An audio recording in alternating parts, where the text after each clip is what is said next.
और एक्सपोर्ट, तो क्या हमें इंपोर्ट करना चाहिए या एक्सपोर्ट करना चाहिए? थोड़ा सा इंपोर्ट और एक्सपोर्ट के बारे में बताएं सर। देखिए, अगर हमारे पास ग्राहक बाहर हैं, जैसे फॉर एग्जांपल ये विदेश है, ये इंडिया है, ठीक है। अगर हमारे पास ग्राहक बाहर हैं अपने किसी प्रोडक्ट के, तो हम यहाँ से सामान भेजेंगे, एक्सपोर्ट कहलाएगा। ठीक है।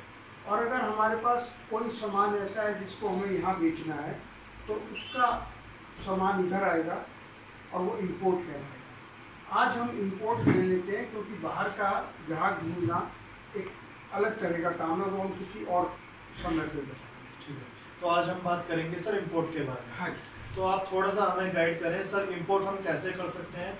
और देखिए, जब हम इंपोर्ट और एक्सपोर्ट की बात करते हैं तो हमारे दिमाग में आता है कि इंपोर्ट करने के लिए हमारे को बहुत सारा पैसा चाहिए, विदेश में जाके हमें डील करनी होगी, और इंपोर्ट करने के लिए हमें पता नहीं यहाँ पे हमारा सामान बिकेगा नहीं बिकेगा। तो इस सब चीज़ों से बचने का कोई तरीका है सर? बिल्कुल। इंपोर्ट जैसे ही हम इंपोर्ट नाम शुरू करते हैं, तो सबसे पहले हमें आइटम सेलेक्ट करनी चाहिए जिसको हम यहाँ आसानी से मार्केट कर सकते हैं। वो हम अपने आसपास देखकर वो आइटम हम सेलेक्ट कर सकते हैं। और आपके इस चैनल के द्वारा जो भी लोग मुझ पर आएंगे, मुझसे बात करने आएंगे, तो हम उनको ये फ्री एडवाइस भी देते हैं। अच्छा, आपके चैनल के थ्रू जो आएंगे, वैसे हम चार्ज करते हैं। अच्छा। लेकिन जो लोग आपके चैनल के थ्रू आएंगे, तो उनको हम फ्री एडवाइस देंगे कि वो प्रोडक्ट सेलेक्ट कैसे करें, किस कंट्री से करें, और वो उसका जो तरीका है, प्रोडक्ट कोई भी हो, उसका जो जनरल तरीका है, स्टैंडर्ड ऑपरेटिंग प्रैक्टिस जिसको बोलते हैं, SOP, वो आज हम आज के सेशन में हम बता देंगे। देखिए, इंपोर्ट के लिए बहुत ज़्यादा कागजी जमा खर्ची की ज़रूरत नहीं है। केवल एक रजिस्ट्रेशन कराना होता है जिसको बोलते हैं IEC कोड नंबर।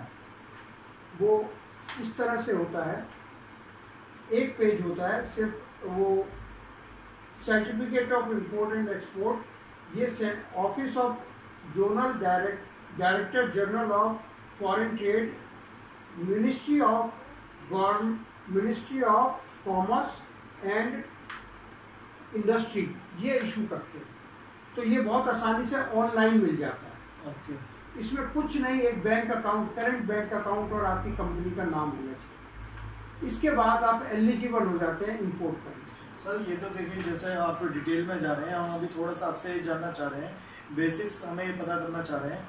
देखिए, हमारे बहुत सारे व्यूअर्स हैं जो बहुत कम पैसा लगा के काम स्टार्ट करना चाहते हैं, या पैसा नहीं लगाना चाहते हैं, या स्मॉल स्केल बिजनेस कर रहे हैं, उस बिजनेस को बढ़ाना चाहते हैं।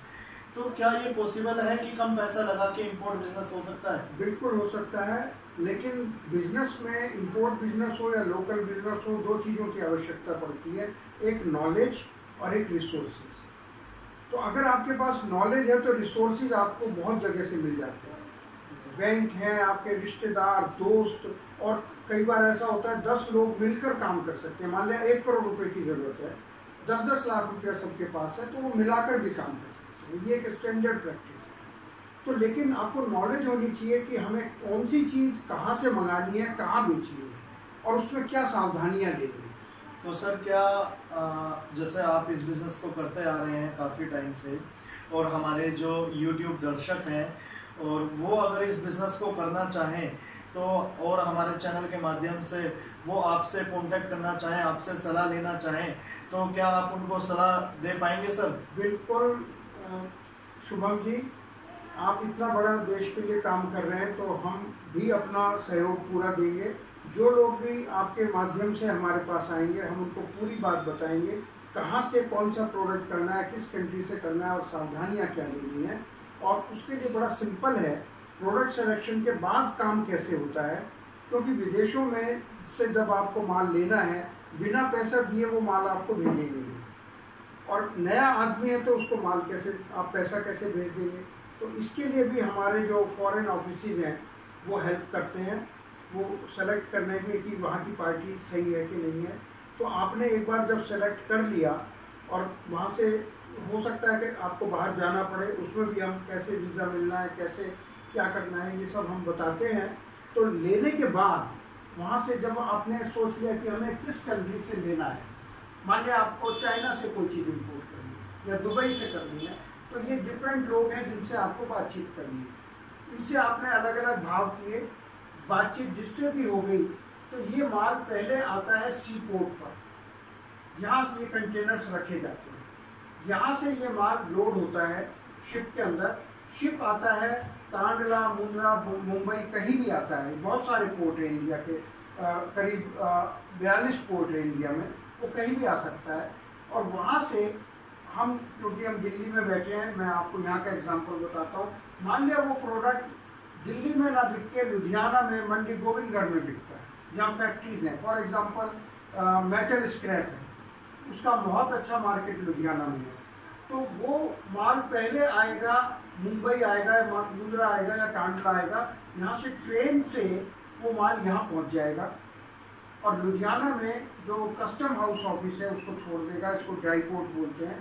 तो यहाँ माल को छुड़ाने की आवश्यकता नहीं है, आप जहाँ रहते हैं वही माल को छुड़ा सकते हैं और माल छुड़ाकर वो बेच सकते हैं। मोटा मोटी यही एक तरीका होता है इम्पोर्ट के बिजनेस का, चाहे वो आइटम कोई सी भी।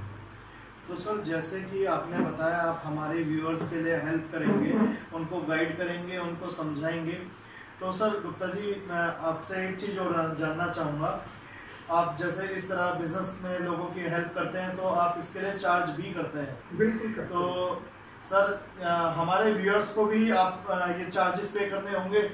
देखिए, उनको हम काफ़ी सहूलियत देंगे, काफ़ी डिस्काउंट देंगे, और अगर कोई आपके थ्रू कोई आपका रिकमेंडेड आता है तो हम उससे कम चार्ज करें।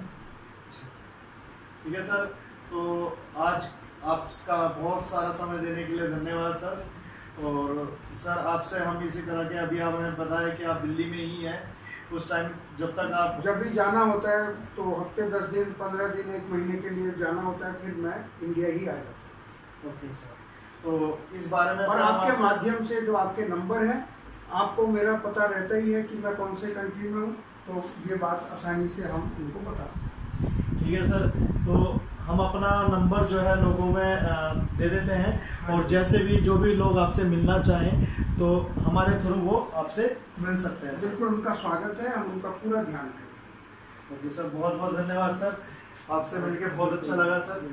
हमारे शो पे आने के लिए शुक्रिया। नहीं, आपने मुझे मौका दिया, मैं आपको शुक्रिया देता हूँ। ये सर आपका बड़प्पन है जो आप हमारे को इतना टाइम दे के हमारे साथ बैठे हैं। धन्यवाद सर। धन्यवाद।